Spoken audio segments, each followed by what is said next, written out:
Hello दोस्तों, आप सभी का स्वागत है आपके अपने YouTube channel the star classes पर और द स्टार क्लासेस के फेसबुक पेज पर।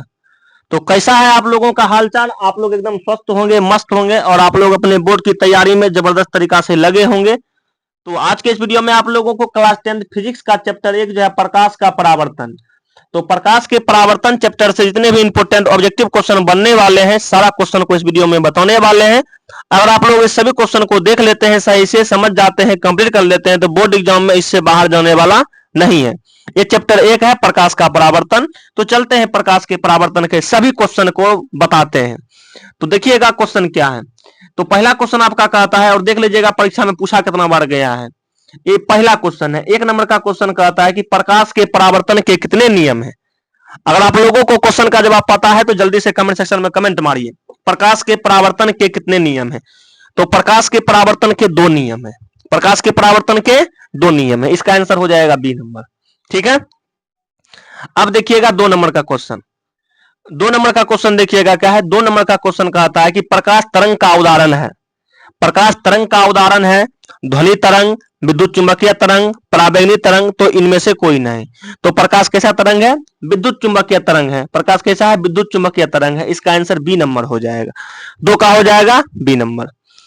3 में देख लीजिएगा, 3 में कहता है क्वेश्चन 3 का क्वेश्चन कहता है गोलीय दर्पण के परावर्तक पृष्ठ की वृत्ताकार सीमा रेखा का व्यास क्या कहलाता है? मुख्य फोकस, वक्रता, त्रिज्या, प्रधान अक्ष, गोलीय दर्पण का द्वारक। तो इसका आंसर क्या हो जाएगा? गोलीय दर्पण का द्वारक डी नंबर हो जाएगा। क्या हो जाएगा? डी नंबर हो जाएगा। चलिए, तो 3 का हो जाएगा डी नंबर, गोलीय दर्पण का द्वारक। आगे बढ़िएगा, आगे कहता है देखिएगा क्वेश्चन नंबर 4। 4 नंबर का क्वेश्चन कहता है कि प्रकाश गमन करता है सीधी रेखा में, तिरछी रेखा में, टेढ़ी मेढ़ी रेखा में, इनमें से कोई नहीं। तो प्रकाश गमन करती है सीधी रेखा में। अगर आपको क्वेश्चन का जवाब पता होगा तो एकदम आप लोग कमेंट सेक्शन में कमेंट भी कीजिएगा, ठीक ना। अगर आपको क्वेश्चन का जवाब पता होगा तो एकदम आप लोग कमेंट सेक्शन में कमेंट भी कीजिए। तो 4 का यही ना है। तो 4 में कहता है कि प्रकाश गमन करती है, प्रकाश गमन करती है तो सीधी रेखा में। 4 का आंसर ए नंबर हो जाएगा।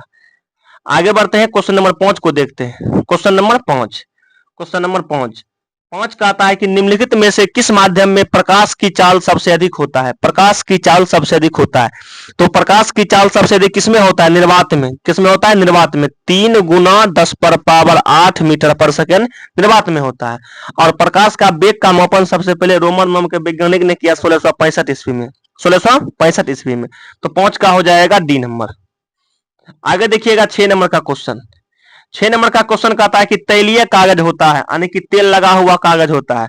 तो तेल लगा हुआ कागज क्या कहते हैं? पारभाषक होता है। क्या होता है? पारभाषक होता है। देखिए, पहला पारदर्शक है। पारदर्शक का मतलब जगह से प्रकाश आर पार निकल जाएगा आसानी से, उसको पारदर्शक या पारदर्शी कहते हैं।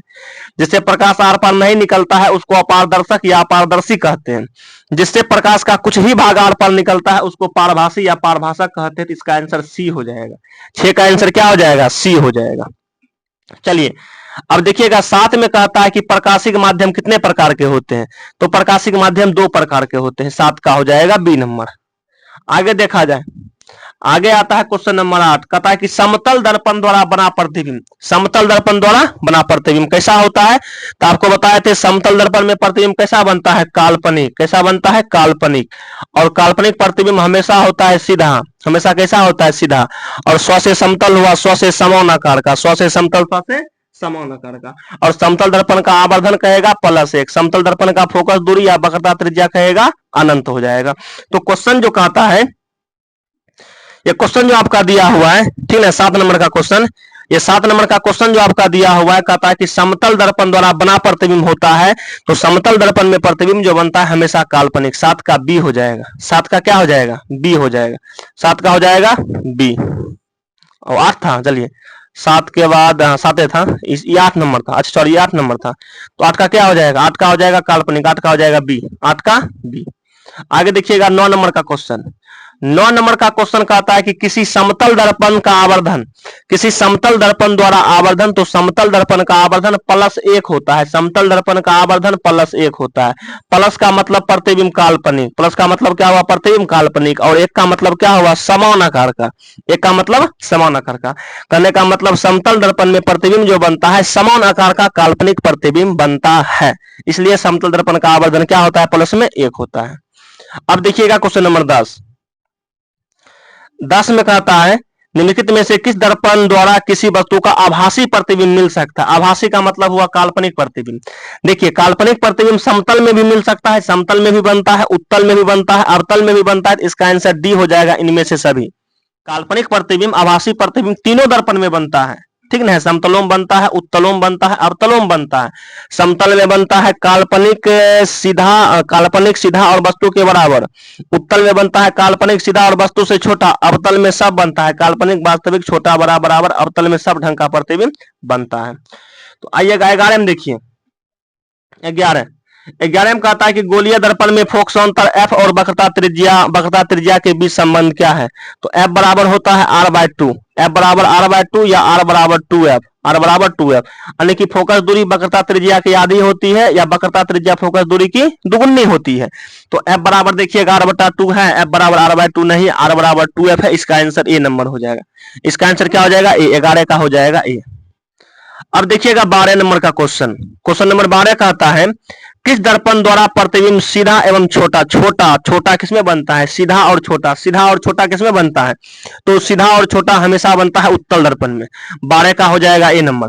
अगर आपको सवाल का जवाब पता होगा तो आप लोग कमेंट भी कीजिएगा, ठीक नहीं है। 12 का ए। 13 देखिएगा। अब 13 कहता है क्वेश्चन नंबर 13 कि किसी अवतल दर्पण द्वारा काल्पनिक सीधा तथा आवर्धित प्रतिबिंब बनता है जब वस्तु की स्थिति हो। देखिए अवतल दर्पण के सामने वस्तु को 6 कंडीशन में रखते हैं, 6 जगह रखते हैं, ठीक ना। पहला रखते हैं अनंत पर, अनंत के ओकर बाद अनंत और वक्रता केंद्र के बीच, उसके बाद वक्रता केंद्र पर, उसके बाद वक्रता केंद्र और मुख्य फोकस के बीच, उसके बाद मुख्य फोकस पर। और जब छठा पोजिशन पर रखते हैं प्रकाशिक क्या कहते हैं, जब छठा पोजिशन पर रखते हैं ध्रुव और मुख्य फोकस के बीच, तब बनता है काल्पनिक, ठीक ना। तो क्या हो जाएगा? ध्रुव और मुख्य फोकस के बीच, दर्पण और उसके मुख्य फोकस के बीच। ए नंबर हो जाएगा, ए नंबर हो जाएगा। दर्पण और फोकस के बीच जब रखते हैं तब प्रतिबिंब कैसा बनता है? काल्पनिक बनता है। इसका आंसर ए हो जाएगा। आइएगा 14 में। 14 में कहता है उत्तल दर्पण से बना प्रतिबिंब। तो उत्तल दर्पण में प्रतिबिंब जो बनता है हमेशा काल्पनिक छोटा, काल्पनिक छोटा। उत्तल में देखिए उत्तल नाम भी छोटा है, इसलिए करके अगर हम बनबो करेगा कैसा? हमेशा छोटा बनेगा। याद आप ऐसे भी रख सकते हैं, समतल हुआ, उत्तल हुआ, अवतल हुआ। उत्तल का नाम सबसे छोटका है, इसलिए करके उत्तल में हमेशा छोटका प्रतिबिंब बनता है।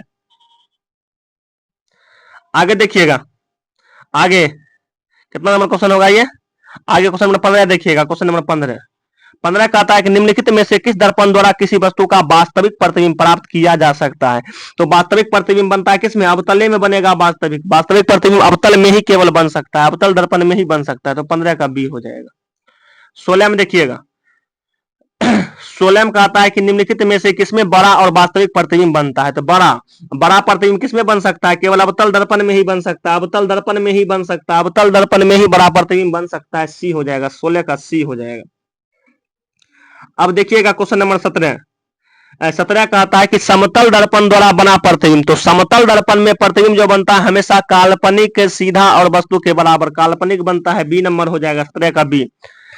17 का क्या हो जाएगा? बी। आगे देखिएगा 18 कहता है, क्वेश्चन नंबर 18 देखिएगा। 18 में कहता है किसी वस्तु का आवर्धित प्रतिबिंब आवर्धित प्रतिबिंब बनता है। आवर्धित का मतलब हुआ बड़ा, आवर्धित का मतलब बड़ा। तो बड़ा प्रतिबिंब कितना बन सकता है? बड़ा प्रतिबिंब बन सकता है अवतल दर्पण में। अवतल दर्पण में 18 का हो जाएगा ए नंबर। 18 का हो जाएगा ए नंबर। आगे बढ़ते हैं, चलते हैं क्वेश्चन नंबर 19 को देखते हैं। तो देखिएगा क्वेश्चन नंबर 19। क्वेश्चन नंबर 19 चलिए देखिएगा। क्वेश्चन नंबर 19 कहता है कि काल्पनिक प्रतिबिंब होता है। तो काल्पनिक प्रतिबिंब हमेशा होता है सीधा। काल्पनिक प्रतिबिंब कैसा होता है? तो काल्पनिक प्रतिबिंब हमेशा सीधा होता है। इसका आंसर हो जाएगा 19 का हो जाएगा ये। 19 का क्या हो जाएगा ये? आप ऐसे समझिएगा, कल्पना। कोई भी आदमी अपने आप के बारे में कल्पना करेगा, अपने आप के बारे में सोचेगा तो सीधा बात ही सोचेगा। ऐसे करके काल्पनिक प्रतिबिंब कैसा होगा? सीधा होगा। 20 में आइए। 20 में कहता है कि किस दर्पण में हमेशा आभासी और छोटा प्रतिबिंब बनता है। किस दर्पण में हमेशा आभासी मतलब काल्पनिक, आभासी और छोटा प्रतिबिंब बनता है। तो हमेशा आभासी और छोटा किसमें बनता है? उत्तल में बनता है, उत्तल दर्पण में बनता है। तो 20 का हो जाएगा बी नंबर। 21 में आइएगा। 21 में कहता है कि निम्न में से किस दर्पण की फोकस दूरी धनात्मक होती है, प्लस में होती है। प्लस में कहेगा उत्तल दर्पण, क्या हो जाएगा उत्तल दर्पण। उत्तल दर्पण कहे या उत्तल लेंस कहे, उसका फोकस दूरी या क्षमता किसमें होगा, प्लस में होगा, ठीक ना। उत्तल दर्पण का फोकस दूरी प्लस में, उत्तल लेंस का भी फोकस दूरी प्लस में। देखिए उत्तल लिखते हैं ऐसे करके, उत्तल लिखते हैं ऐसे करके, प्लस दिखाइए पड़ रहा है। तो उत्तल दर्पण का जो फोकस दूरी होता है प्लस में होता है, धनात्मक होता है। इसका आंसर बी हो जाएगा। किसका हो जाएगा, बी।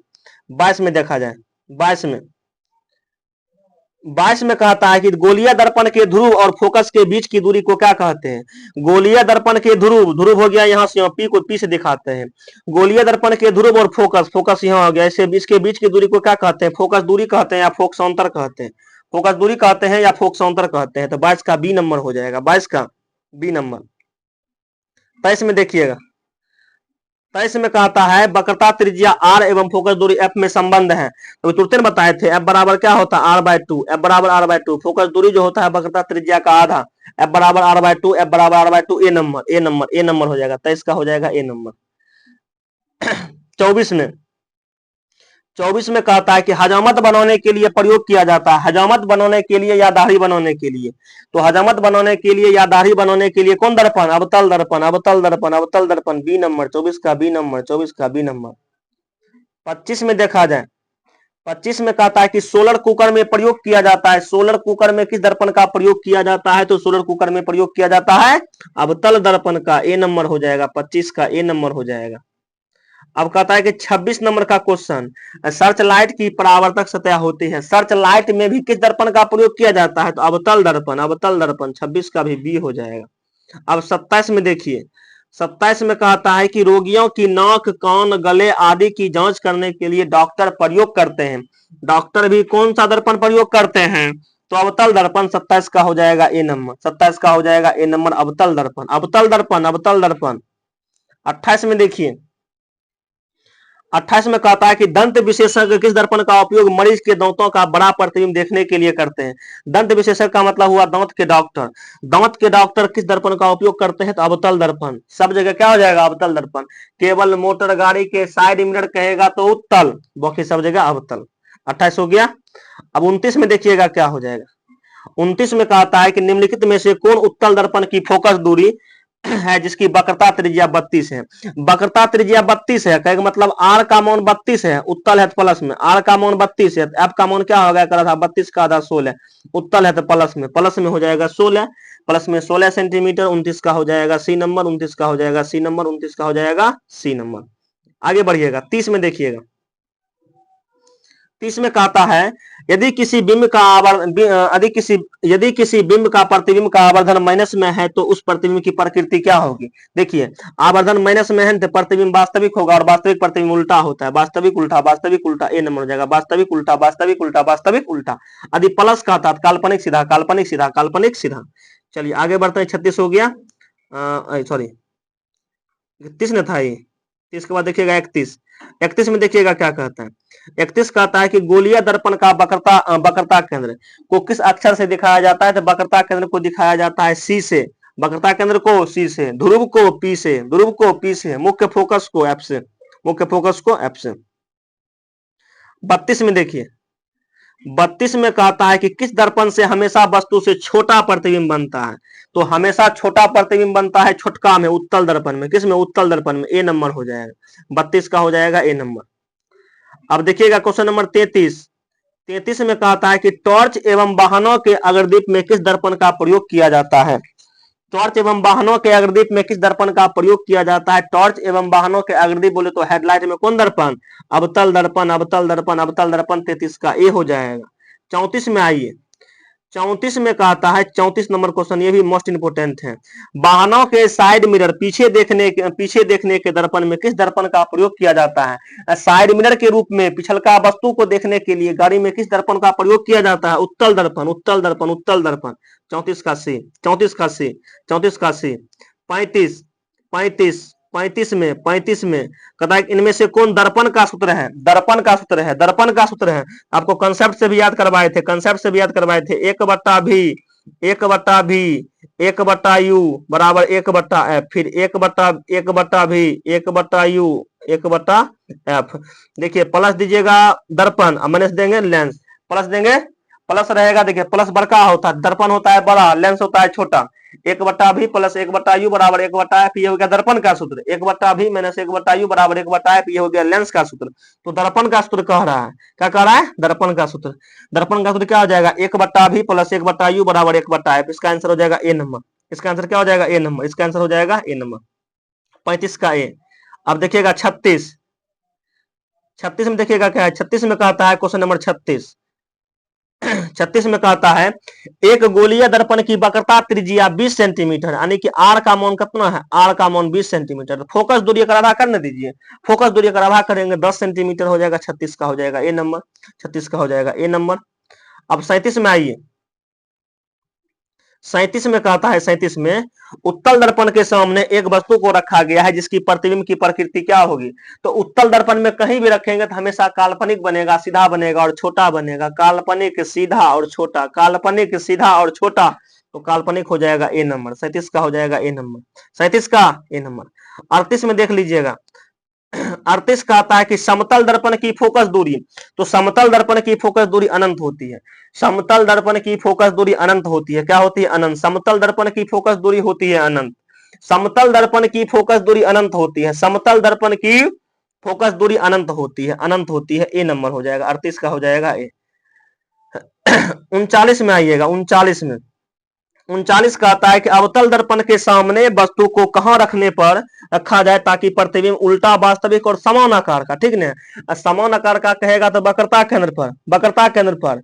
लेकिन जब आभासी कहेगा, काल्पनिक कहेगा तो पी और एफ के बीच, पी और एफ के बीच। समान आकार कहेगा तो वक्रता केंद्र पर। सी पर रखला के बाद क्या होता है? समान प्रतिबिंब बनता है। 39 का सी नंबर हो जाएगा। अब देखिएगा 40। 40 में कहता है उत्तल दर्पण से बना प्रतिबिंब होता है। तो उत्तल दर्पण में प्रतिबिंब जो बनता है हमेशा काल्पनिक, काल्पनिक प्रतिबिंब होता है सीधा, सीधा और हर्षित, हर्षित का मतलब हुआ छोटा, तो सीधा और छोटा। 40 का सी नंबर। 40 का सी नंबर। अब देखिएगा 41। 41 में कहता है, 41 में कहता है, 41 में कहता है, 41 में एक गोलीय दर्पण की फोकस दूरी प्लस 20 सेंटीमीटर है। तो यह गोलीय दर्पण कैसा होगा? अब प्लस में है तो, प्लस में है तो उत्तल, प्लस में है तो उत्तल, अब माइनस में रहता तो अवतल, प्लस में है तो क्या हो जाएगा? उत्तल दर्पण हो जाएगा। 41 का ए हो जाएगा। 41 का ए हो जाएगा। और बाद देखिएगा 42।